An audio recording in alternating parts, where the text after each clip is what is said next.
வெற்றிவேல் முருகனுக்கு அரோகரா. என் அன்பு குழந்தையே, உன் துணையுடன் நீ சேரும் நேரம் வந்தால் மட்டுமே இப்பதிவை உன்னால் கேட்க முடியும்.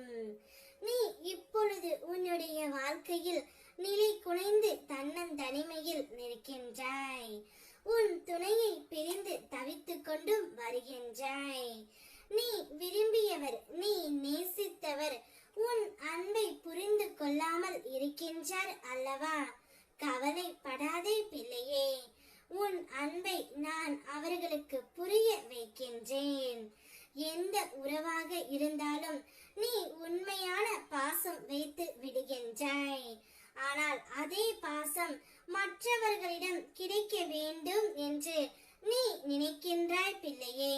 அதில் ஒன்றும் தவறு இல்லை.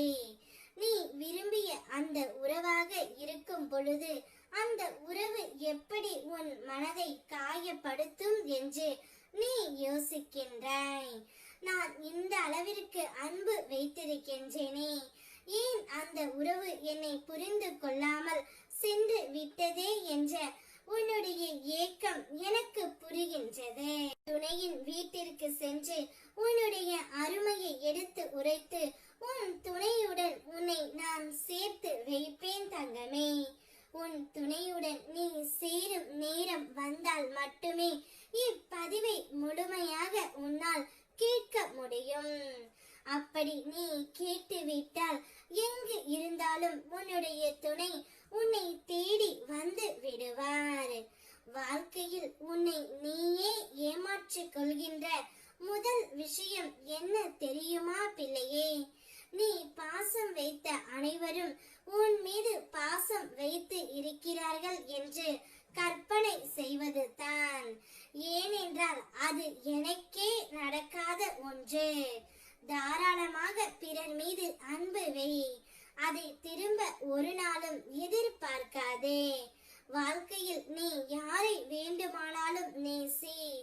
ஆனால் அதே அளவிற்கு உன்னையே நேசிக்க வேண்டும் என்று ஏங்கி தவித்துக் கொண்டு இருக்கின்றாய் அல்லவா?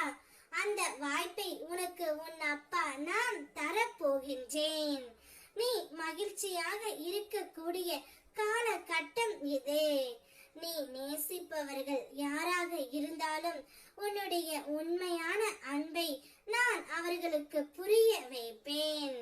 உன்னுடைய அன்பின் ஆழத்தை நான் அவர்களுக்கு எடுத்து உரைக்க போகின்றேன். உன்னை தேடி அவர்களையே தேடி ஓடி வர செய்ய போகின்றேன். உன்னுடைய துணை மனம் மாறி உன்னிடம் வந்து விடுவார். அவருடன் உன்னுடைய வாழ்க்கையை தைரியமாகவும் சந்தோஷமாகவும் நீ தொடங்கு. வெற்றிவேல் முருகனுக்கு அரோகரா.